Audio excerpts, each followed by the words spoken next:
জানি আর কেমন। এদিকে বাবা ছেলের অমঙ্গল হয়েছে, মার ঘরে কি আর সঙ্গে না হয়।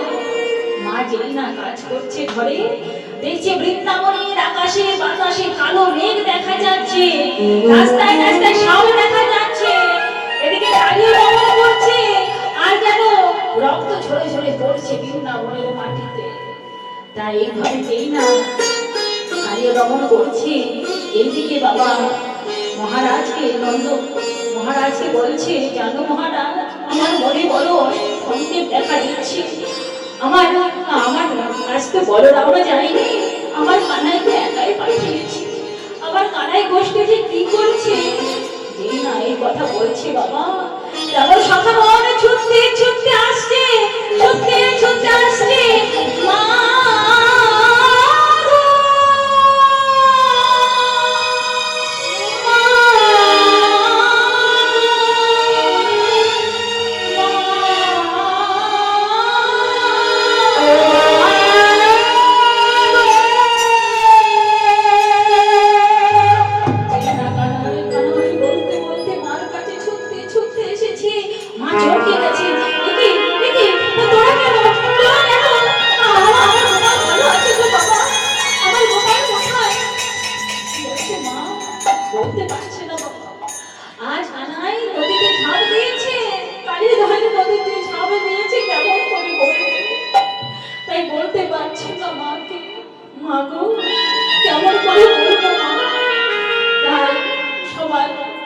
সবাই সেখানে নন্দ মহারাজ মা যেই না দাঁড়িয়ে আছে, সকালে বলতে পারছে না। বলরাম দাঁড়িয়ে আছে, বলরাম বলছে, ভাই কি হয়েছে ভাই, আমাকে বল কি হয়েছে ভাই। আমাকে বলছে দাদা, তোমাকে কি করে বলবো দাদা। বলছে শোন, আমাকে বল। তাই বলরামে বলে সবে সবে যে কাশিলা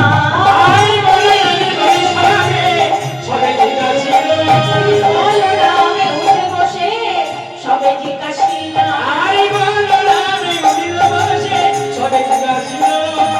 বলরাম তো কাননেতে রাজ হইল, বল বল খুলে বল ভাই, বল বল তোরা খুলে বল ভাই, বল বল তোরা খুলে বল ভাই, খুলে বল ভাই কাননের এই অমঙ্গল, বল বল তোরা খুলে বল ভাই,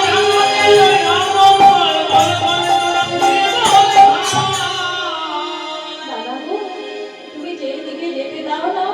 জানো দাদা, আজ তুমি যাওনি বলে কানাই আজ আমাদের সেই দিকটাই নিয়ে গেছিল। দাদা, কানাই সেই দিকটাই নিয়ে গেছিল, আর আমরা কালিয়ে দহের সব বীজ জল পান করেছি। যেই না কালিয়ে দহের বীজ পান করেছিলাম, জানো দাদা, আমরা সবাই অচেতন হয়ে গেছিলাম। কানাই কানাই এসে মাথায় হাত দিলি আমাদের বাঁচিয়ে তুলেছি। তারপর কি হয়েছে জানো দাদা, তারপর কানাই নিজে সেই কালিয়া দহে ঝাঁপ দিয়েছে। যেই না এই কথা শুনেছি, বিনা মেঘে বজ্রপাত যেন আকাশ ভেঙে পড়েছে বৃন্দাবনবাসীর মাথায়। আমি শুনে আকাশ আর বিনা মেঘে বজ্রপাত নিহয় কর্ম ত্যাগিয়া সকালে মঙ্গল যত ইহলোকে বিদমত ধাইয়া চলে কালিদায়ে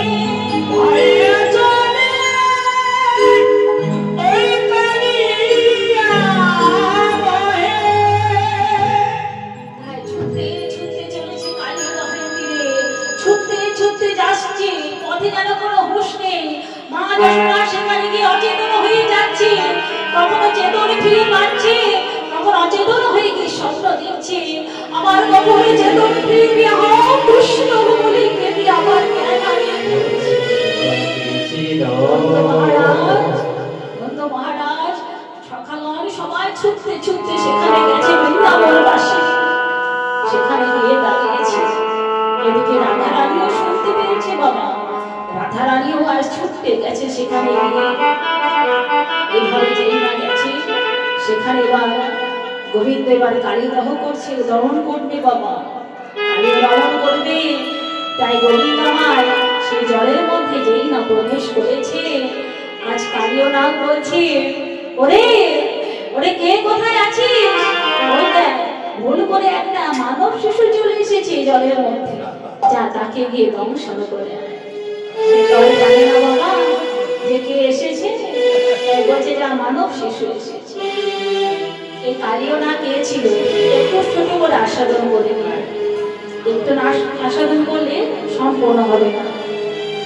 এই কালিও নাগ ছিল বাবা অভিশাপ পেয়ে সাপ হয়েছিল, কারণ এই কালিও নাগ একজন রাজা ছিল পূর্বে, চন্দ্রধর রাজা। এই চন্দ্রধর রাজা ছিল বাবা কতটা প্রজাবর্ষণ, তাই পরীক্ষা করার জন্যে সৌমনি মুনি তাকে পরীক্ষা করবে বলে একবার কি করেছে, একবার রাজার পেটে বড় অসুখ হয়েছিল, পেট ব্যথা করছিল, কোনো মতে ভালো হচ্ছিল না।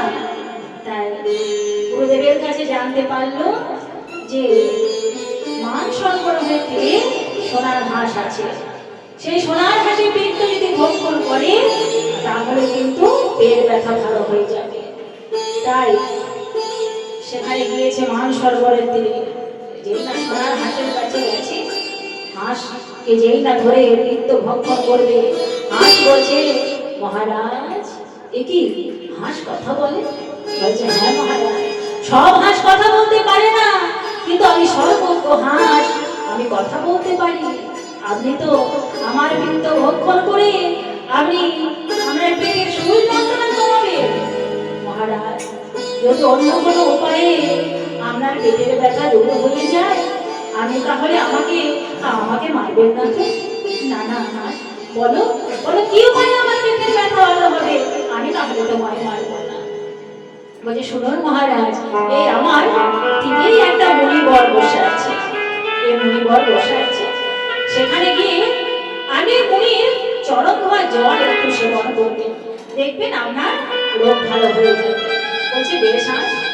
তাই যেই না এবার সেই মান সরোবরের তীরে মুনির কাছে গেছে, মুনিকে বলছে মুনি আপনি এক কাজ করুন, আপনার একটা চরণ আমাকে বাড়িয়ে দিন তো, আমি আপনার একটু চরণ ধোয়া জল খাবো।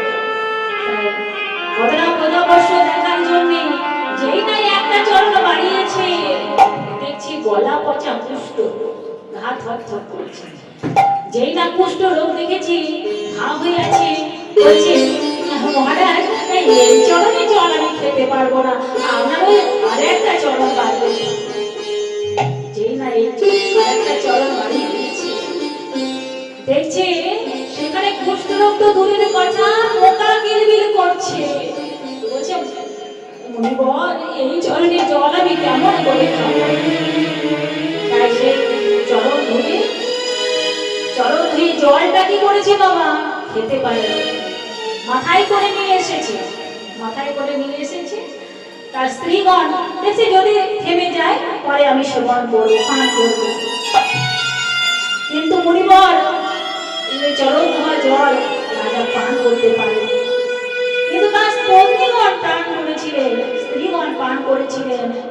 তাই মুনিবরের বড় রাগ হয়েছে, এসে রাজাকে বলছে রাজা তুই রাজা হয়েছিস বড়, আর তুই আমার মুনিকে অসম্মান করছিস, আমার চরণ ধোয়া জল তুই নিয়ে এসেছিস, অপমান করেছিস, তুই যদি নাই খাবি কেন নিয়ে এলি?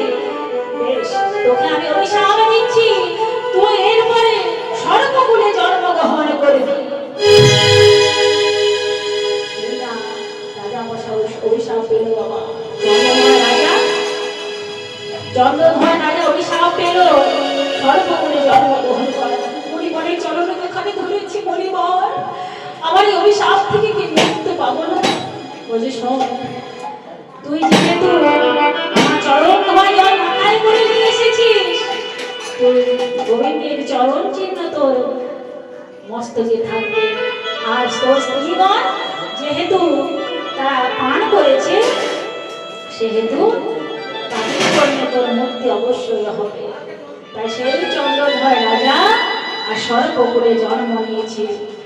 সেখানে আছে যমুনা নদী থেকে একটা বাঁক নিয়ে একটা অনেক বড় হ্রদ তৈরি হয়েছে, সেই হ্রদে কেউ যায় না, সেখানে কালিও নাগের বাসা বাঁধতে বড় সুবিধা হয়েছে।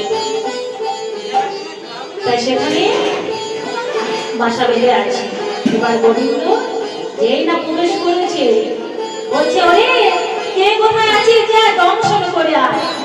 তাই সবাই গেছে দংশন করতে, বাবা কেউ তো পারছে না, তারা কি করবে? ভগবান যাকে যা দেয় তাই দিয়ে ভগবানকে সেবা করে। তাই তারা সবাই সারি সারি দাঁড়িয়েছে, ভগবানকে তাদের সর্বস্ব ধর তাদের বিষ দিয়ে সেবা করবে।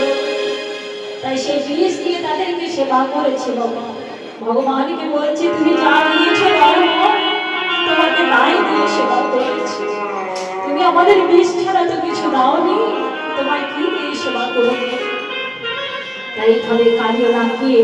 শেষে তারা তো কিছু করতে পারলো না, তাই কালীয় রাম নিজে গেছে। বলছে এই যে তুমি জানো না এখানে কোনো মানব আসে না, তুমি এখানে চলে এলে তোমাকে আমি আমার বিষ দিয়ে বলছে দংশন করবে।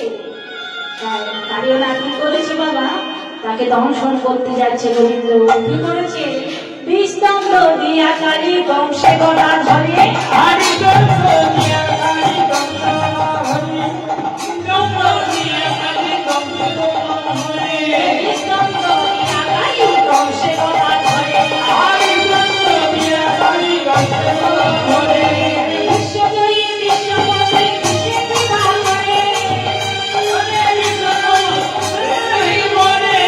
বিশ্বজয়ী বিশ্বপতি বিশে বিভা করে, বিশ্বজয়ী বিশ্বপতি বিশে বিভা করে।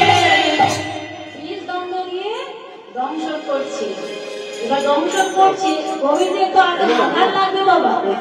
তাই যেই না গোবিন্দের আঘাত লেগেছে, তখন গোবিন্দ আমার কি করেছে, এতে প্রভু জনার্দন মায়া করিলেন না,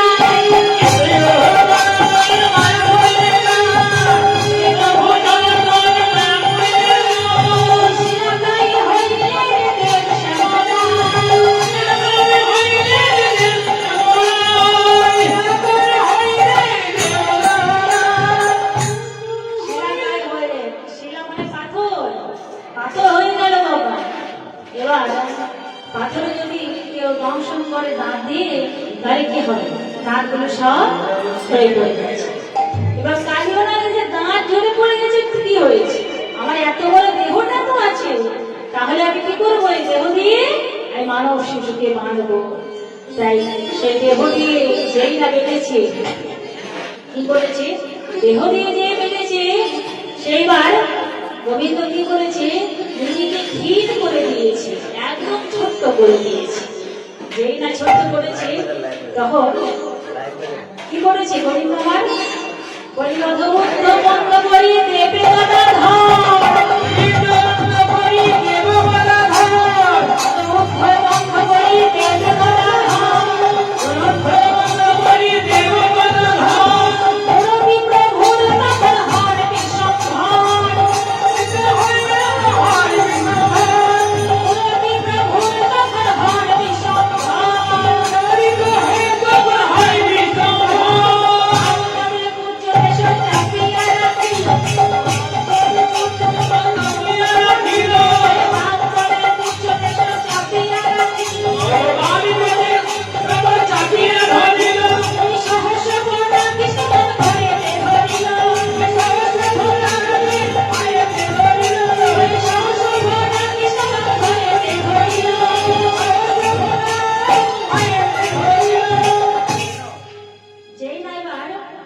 শরীরটাকে বাড়িয়ে দিয়েছে, তখন কি করেছে, একটা বাঁধে সব ফোঁটাগুলোকে ধরেছে আর লেজটাকে পায়ে করে চেপে রেখেছে। তাই যেই না এবার মূর্তি প্রভু তখন হয় বিশ্বম্ভর, যখন বাড়তে রেখেছে, কালীয় নাগের শরীর তখন ফেটে যাচ্ছে, ফেটে ফেটে যাচ্ছে, তখন আর কোনো দিকে সরতে পারছে না। তাই গোবিন্দকে যেই না ফেটে যাচ্ছে, দেখছে আর তো আমাদের স্বামী বাঁচবে না। তাই কর্মীগণ কি করেছে, কর্মীগণ তখন ছুটতে এসে গোবিন্দের জল ঘরে দুখানি ধরেছে, প্রভু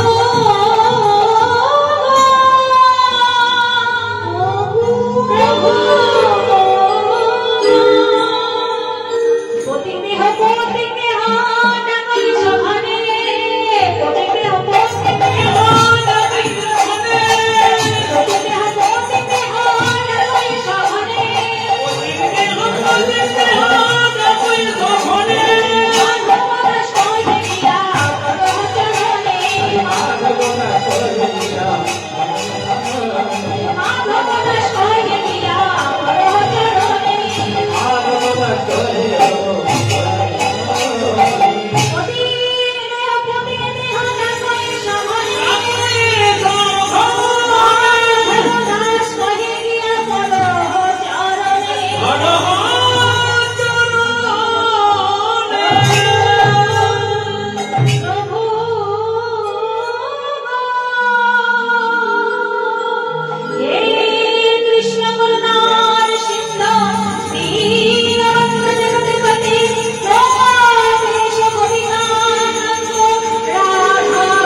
আমাদের স্বামীকে বাঁচিয়ে দাও।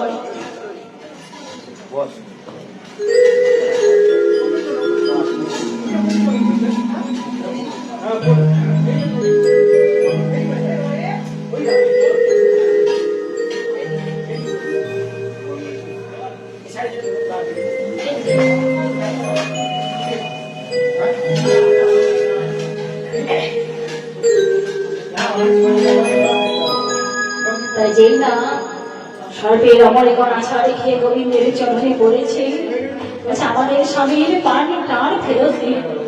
বলছে বেশ, তোমরা এক কাজ করো, এখান থেকে তোমরা রমণনগর দ্বীপে চলে যাও, সেখানে গিয়ে তোমরা বাস করো। বলছে না প্রভু, সেখানে যদি আমরা যাই তাহলে গরুর আমাদেরকে খেয়ে ফেলবে। বলছে শোনো, গরুর তোমাদেরকে কিছু করবে না, কেন জানো? আমি আমার চরণ চিহ্ন তোমার মাথায় আমি দিয়ে দেব, তাই গরু দেখলে তোমার কিচ্ছু ক্ষতি করবে না। যেই না আমাদের চরণ চিহ্ন দিয়ে দেব, তখন কালীনাথ বলছে প্রভু তাহলে আর দেরি কেন? বলি দাও দাও প্রভু একে দাও গো, দাও দাও প্রভু একে দাও, দাও দাও প্রভু একে দাও, দাও দাও প্রভু একে দাও গো, তোমার ওই চরণ চিহ্ন দাও দাও প্রভু একে দাও, তোমার ওই চরণ চিহ্ন দাও দাও প্রভু একে দাও, চরণ চিহ্ন দাও দাও প্রভু একে দাও। বলছি শোনো, আমি চরণ চিহ্ন দিয়ে দিচ্ছি, গরুর যদি তোমার কিছু ক্ষতি করতে আসে মাথা নত করে দেখাইয়ে দেবে, মাথা নত করে দেখাইয়ে দেবে, করে দেখাইয়ে দেবে, মাথা নত করে দেখাইয়ে দেবে, আমার এই চরণ চিহ্ন নত করে দেখাইয়ে দেবে, আমার এই চরণ চিহ্ন নত করে দেখাইয়ে দেবে। শোনো, আমার এই চরণ চিহ্ন তুমি মাথা নত করে দেখিয়ে দেবে, কেমন? তাই তখন গোবিন্দ আমার কি করেছে? গোবিন্দ তখন আজ কালীয় নাগের মাথাতে নিজের চরণ চিহ্ন এঁকে দিয়েছে। কেমন করে? বলি ফনায়ে ফনায়ে দমন করি, ফনায়ে ফনায়ে দমন করি, ফনায়ে ফনায়ে দমন করি, ফনায়ে ফনায়ে দমন করি, ফনায়ে ফনায়ে দমন করি, নত বন দেশে কাজলে হো, নত বন দেশে কাজলে হো, নত বন দেশে কাজলে হো। আজ নৃত্য করছে গোবিন্দ আমার, সেসবের মাথায় উঠে নাচো তো নন্দ দুলা আরি, নাচো তো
এইভাবে আজ কালীনাথকে রমণ করতে হবে। তাই কালীনাথ সেখান থেকে ছুটতে চলে গেল রমণনগর দ্বীপে। এইদিকে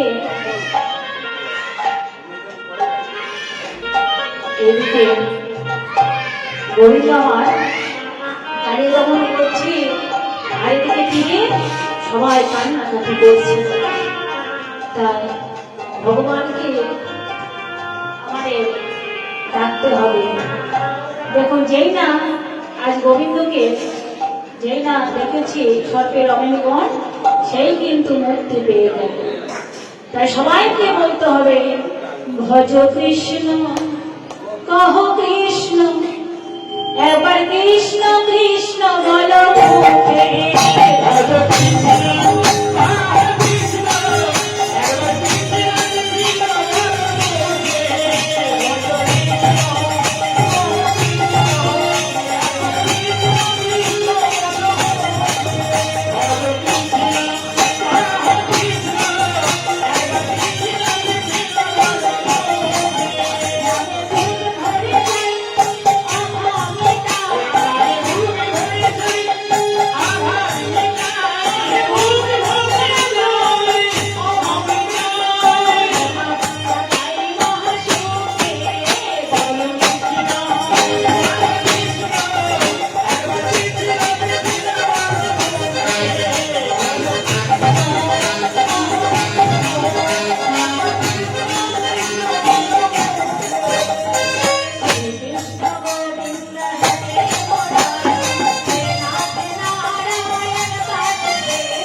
সবাইকে ডাকতে হবে, ছোট বয়স থেকেই ডাকতে হবে। ভাবছি হয়তো যে 90 বছর বয়স হবে দিয়ে ভগবানকে ডাকবো, তা করলে হবে না। কারণ ততদিন যে বেঁচে থাকবো তাই তো কোনো গ্যারেন্টি নেই যে 90 বছর পর্যন্ত বাঁচবো। তাই একদিন একটা ছোট্ট কাহিনী বলি। সাধু বাবা এখন কি হয়েছে বাবা, রাস্তা দিয়ে পেরিয়ে যাচ্ছে, তো তো দেখছি সারাদিন ঘোরাঘুরি করেছি, একটু পেটটা যেমন জ্বালা জ্বালা করছে, অম্বল অম্বল করছে, ডাক্তারের কাছে যাই। তাই ডাক্তারের কাছে গেছে, ডাক্তারের কাছে গিয়ে বলছে যে ডাক্তারবাবু আমার বড় অম্বল হয়েছে, আমাকে একটু ওষুধ দেন। এবার ডাক্তারবাবুকে বলছে, ডাক্তারবাবু বলছে দেখুন আপনার তো বয়স হয়েছে, আপনি যে সারাদিন রোদে রোদে ঘুরে বেড়ান তা আপনার তো শরীর খারাপ করবে, তাহলে আপনার তো শরীর খারাপ করবে, আপনি এত ঠাকুর ঠাকুর যে করে, ঠাকুর কি আপনার আছে? বলছে আমার নামে ঠাকুরই না, আমি ঠাকুর করি। তা আমি তো দেখছি একটা রোগী আপনার নেই, তা আপনি যে চেয়ে ফাঁকা খুলে বসেছেন, আপনার তো রোগী নেই, কেন চেম্বার খুলে বসেছেন?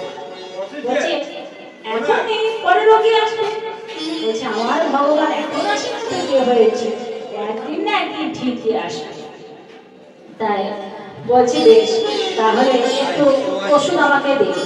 এবার যেই না একটু ওষুধ দিয়েছি বাবা,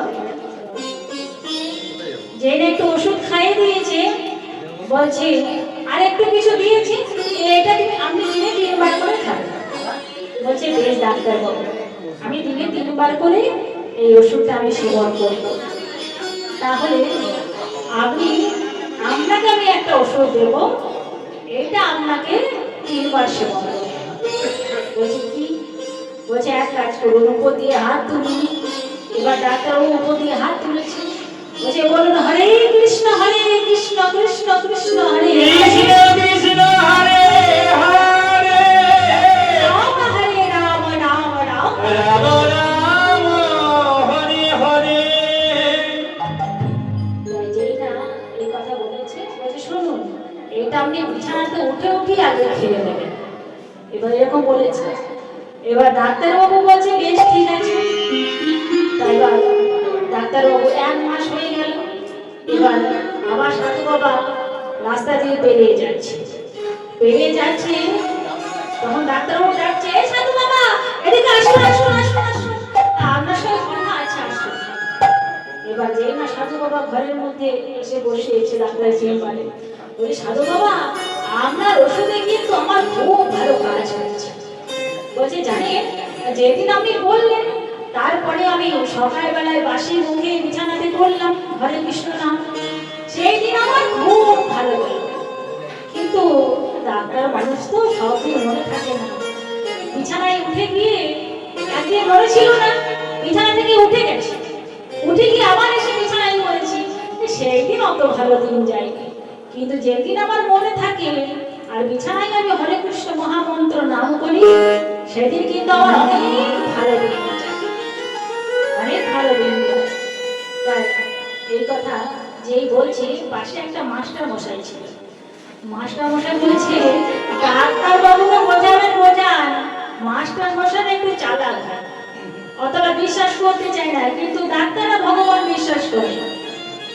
তো মাস্টার মশাই বলছে যে আপনি ডাক্তারবাবুকে যা বোঝাবার বোঝান, আমাদেরকে বোঝাবেন না, ওইসব আমরা বিশ্বাস করি। বলছে ও বিশ্বাস করেন না? বলছি শুনুন তাহলে আপনাকে একটা ঘটনা বলি। বলছে একদিন বর্ষাকালে খিচুড়ি রান্না করছিল বাবা, খিচুড়ি রান্না করছে। তো এবার যেই না গরম হয়েছে জলটা, এবার কি করবে, একটা খিচুড়ি রান্না করতে গেলে কি হয় বর্ষার সময় দেখবেন অনেক পোকা মাকড় ব্যাঙ সেখানে এসে হাজির হয় জলের। এবার একটা ব্যাঙ কি হয়েছে, সে গরম জলে এসে পড়েছে।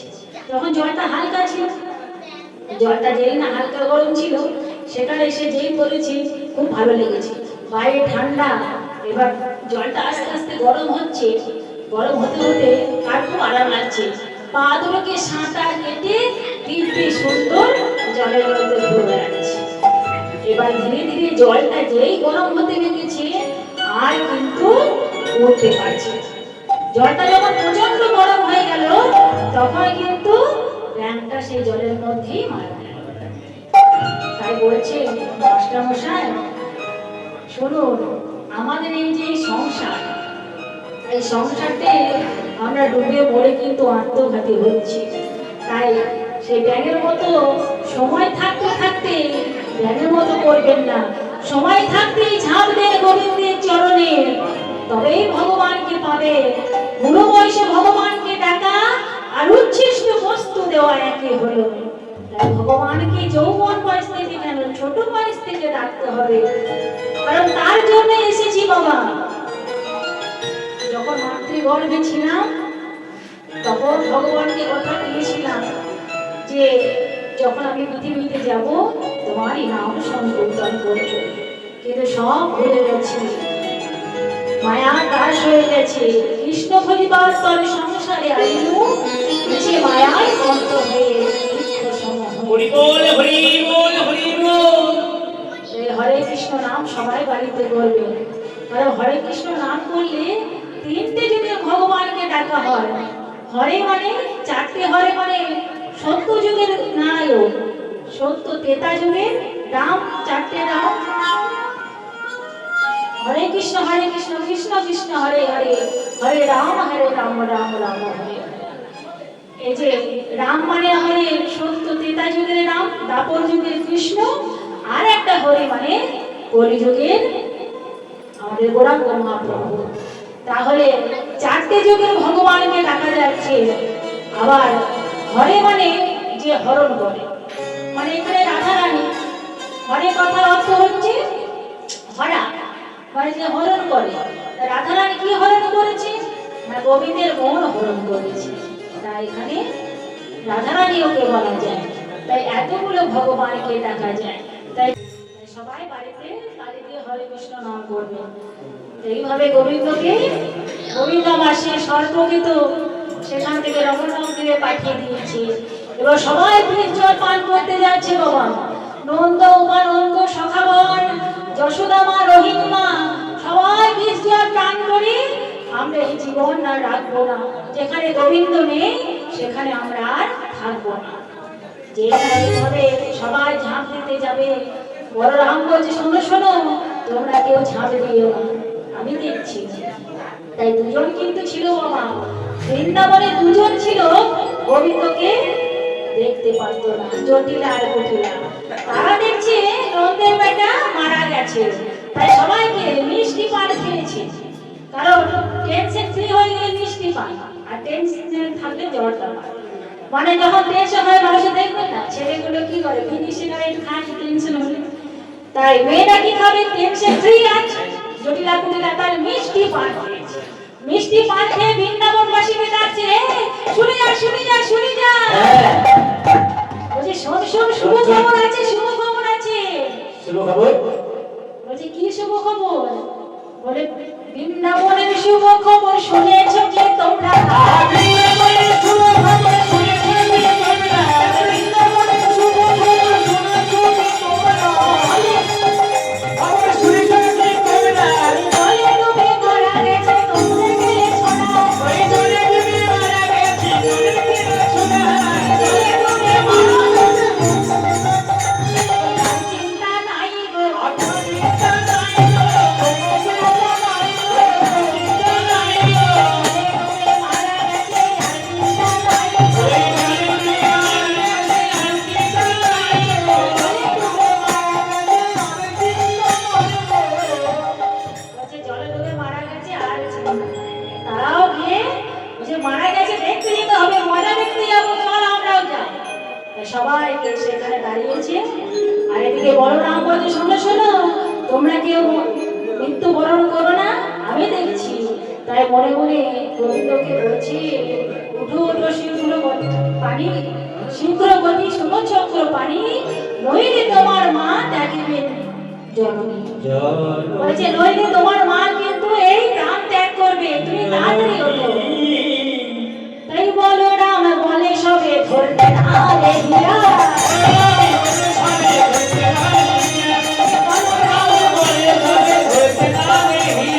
এখনই ওঠে রে কৃষ্ণ কালী বচন বলিয়া, এখনই ওঠে রে কৃষ্ণ কালী বচন বলিয়া, দেখিতে দেখিতে লোকে উল্টো কৃষ্ণ ধাম,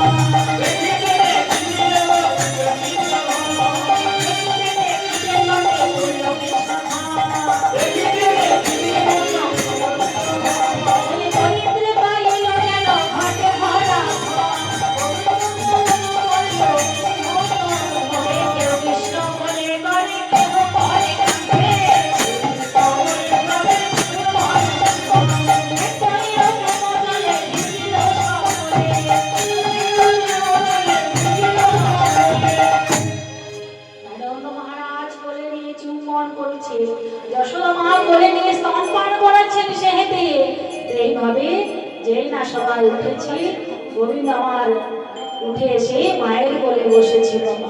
যেই না মায়ের কোলে বসেছি, দূর থেকে রাধারানীকে দেখতে পেয়েছি। এটাই ছিল রাধা গোবিন্দের প্রথম দেখা। তাই দূর থেকে দেখেছে, তাই আমরা মিলন আস্বাদন করিনি, খাওয়া দাওয়ার ব্যবস্থা আছে। তাই নয়নে নয়নে মিলন হয়েছে। বলি নয়নে নয়নে মিলন হলো।